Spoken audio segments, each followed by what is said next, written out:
20 ಕೋಟಿ ರೂಪಾಯಿ ಕೊಡ್ಬೇಕಂತೇಳಿ. ಸೊ ಈಗ ಬೆಳಗಾವಿ ಮಹಾನಗರ ಪಾಲಿಕೆಗೆ ಆರ್ಥಿಕ ಸಂಕಷ್ಟ ಬರಲು ಈ ಅಧಿಕಾರಿಗಳ ಕಾರಣ ಏನ್ ಹೇಳ್ತೀರಿ ಮೇಡಮ್? ನೋಡಿ, ನಾನು ಒಬ್ಬರ ಮೇಲೆನೆ ಬಟ್ ಮಾಡಿ ತೋರಿಸ್ಲಿಕ್ಕೆ ಬರೋದಿಲ್ಲ. ಅಧಿಕಾರಿಗಳು ಅಷ್ಟೇ ಕಾರಣ ಇರ್ತಾರೆ, ಜನಪ್ರತಿನಿಧಿಗಳು ಅಷ್ಟೇ ಕಾರಣ ಇರ್ತಾರೆ.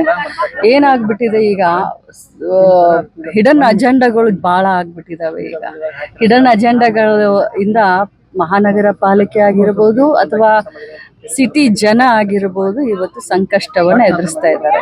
ನಿಸ್ವಾರ್ಥತೆಯಿಂದ ನಾವೆಲ್ಲರೂ, ಈ ಕಡೆ ಆಫೀಸರ್ಗಳಾಗಿರ್ಬೋದು, ಈ ಕಡೆ ಜನಪ್ರತಿನಿಧಿಗಳಾಗಿರ್ಬೋದು, ರಾಜಕಾರಣ ಮಾಡದೆ ಬರೀ ಅಭಿವೃದ್ಧಿ ಒಂದೇ ಅಂತ ಮನಸ್ಸಿನಲ್ಲಿ ಇಟ್ಕೊಂಡು ಮಾಡಿದ್ರೆ ಬಹಳಷ್ಟು ನಾವು ಬೆಳವಣಿಗೆಯನ್ನು ಸ್ವರ್ಗನೇ ಮಾಡಬಹುದು ಬೆಳಗಾಂ ಸಿಟಿಯನ್ನ.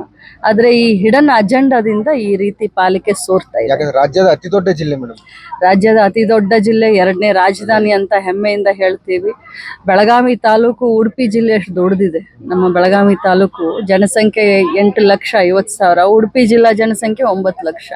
ಸೊ ಇಂಥ ಒಂದು ದೊಡ್ಡ ಹೆಮ್ಮೆಯ ನಮ್ಮ ಪಾಲಿಕೆ ಹೀಗಾಗ್ತಾ ಇದೆ ಅಂತಂದ್ರೆ ಇದು ಹಿಡನ್ ಅಜೆಂಡಾದಿಂದ ಈ ರೀತಿ ಆಗ್ತದೆ. ಬಸನಗೌಡ ಪಾಟೀಲ್ ಯತ್ನಾಳ್ ಅವರ ಸಕ್ಕರೆ ಕಾರ್ಖಾನೆಯನ್ನು ಉದ್ದೇಶಪೂರ್ವಕವಾಗಿ ಸರ್ಕಾರದವರು ಬಂದ್ ಮಾಡಿಸ್ತಾ ಇದ್ದಾರೆ ಅಂತ ಪರಿಸರ ಮಾಲಿನ್ಯ ನಿಯಂತ್ರಣ ಮಂಡಳಿ ಕಚೇರಿ ಎದುರು ಅಹೋರಾತ್ರಿ ಧರಣಿ ನಡೆಸಿದ್ದಾರೆ.